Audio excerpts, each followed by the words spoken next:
policy conference is being held by Rise Mzansi at Constitutional Hill in Johannesburg ahead of the election in 2024. The convention aims to create policies that voters will support. South Africans from all walks of life and all 9 provinces are expected to attend the convention, which aims to bring them together to co-write the party's manifesto. We're now joined by Songezo Zibi, who leads the party, for a sense of what has been taking place on day 1 of the conference and to take a look ahead at day 2. Thank you very much for your time this morning. Perhaps let's start with why the collaborative approach of including ordinary South Africans. Thanks for having me, Dudu. The reason we're including South Africans in every aspect of building our political agenda, not just for next year's elections, but for the next 10 to 20 years, is because politics has not been responsive to the experiences of ordinary South Africans in their daily lives.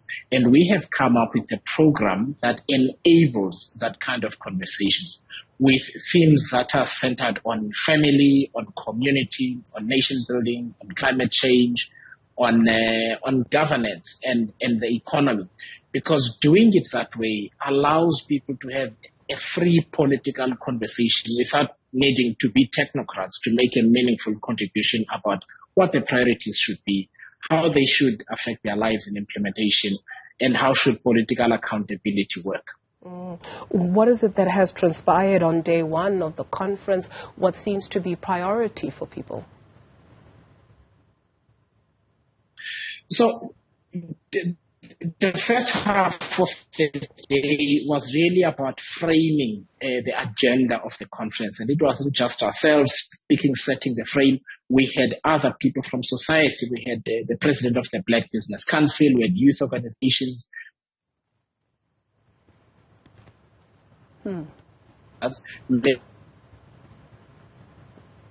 Okay, unfortunately, Songezo, we're not able to hear you properly because our line seems to be intermittent. Are you still there?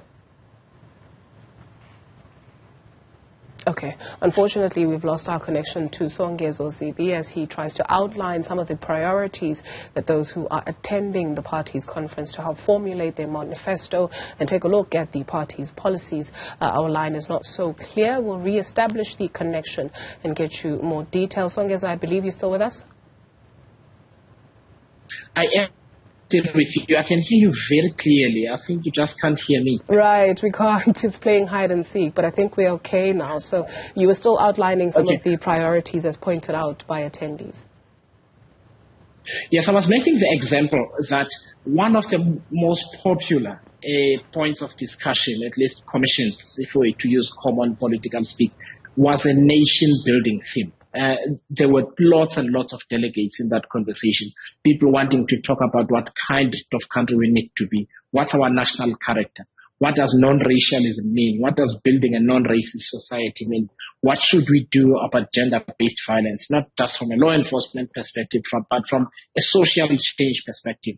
And that's the kind of politics that Rise Mzansi drives, because in political parties, that kind of conversation just simply does not take place because we only focus on really material policy issues only, but South African voters want a lot more than that from politics. Sure. You speak of workshopping what South Africa's national character is. I do wonder if you subscribe to the school of thought that says 2024 is going to be South Africa's 1994? Yes, in fact, we popularized that slogan, but it's since become very popular. Okay.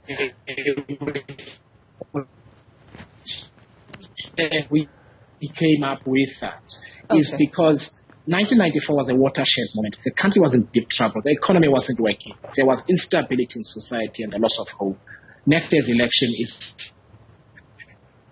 why we said with the slogan last year already. And that's why it's core to this conversation today to say South Africans in 94 came together from all walks of life and made a decision that they need a new future. And that is what this convention is about this weekend. I'd like for us to unpack that because when you speak of the national character, and workshopping South Africa's national character in 2023, it looks so much different to 1994. What is it that South Africans are rallying behind, or what is it that brings South Africans together? In 1994, it was very clear what brought South Africans together. Is it clear to you what is going to be bringing South Africans together? Because you take a look at voting patterns as well, which are not that promising for 2024. We will endeavor to get statisticians and the IEC to also take a look at previous years' voting patterns and what the numbers have suggested. But what is this common cause, or this national character or national identity that will compel South Africans to take to the polls next year? So let's start with what people say is wrong in society. People talk about lawlessness, but not just lawlessness in terms of violent crime, but people just doing whatever they like. Jaywalking, running red robots, committing crime, people not taking GBV and other social ills seriously, not having a sense of responsibility for what our communities become, the environment we create in our communities, and so on. That's one example. The second example is people talk about how ethics has left politics at all, that if somebody is not convicted, they are deemed to be okay to be a public representative. So people are having that kind of conversation as well. Thirdly, and finally, is people are talking about non-racialism, about whether we are yet a non-racist society yet and what we need to do to get there. And therefore, the conversation around national character is really about the non-statutory things that we need to do in order to become a functioning society. Because people recognize you can't legislate everything. You can't legislate somebody to beat up their partner, not to beat their partner. They've got to choose it. They must create that environment. So it's a soft conversation, but it has come up in every conversation. Is very popular here. Thank you so much. But before we let you go, what to look forward to on day 2? So day 2, the conversation continues. So we going to be, so people rotate here to do. So they don't just take part in one conversation. So people take part in all of the 6 themes. The key conversations I expect to come out today. One is about climate change, because that is a really big issue for a lot of people. The economic conversation is very popular, but particularly important is family and community. What does prosperity and safety look like for families? What does prosperity and safety and economic development look like for communities?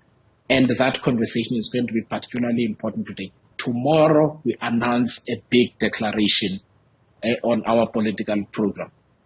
Okay, looking forward to it. Maybe we'll touch base during the week. Thank you very much for your time this morning.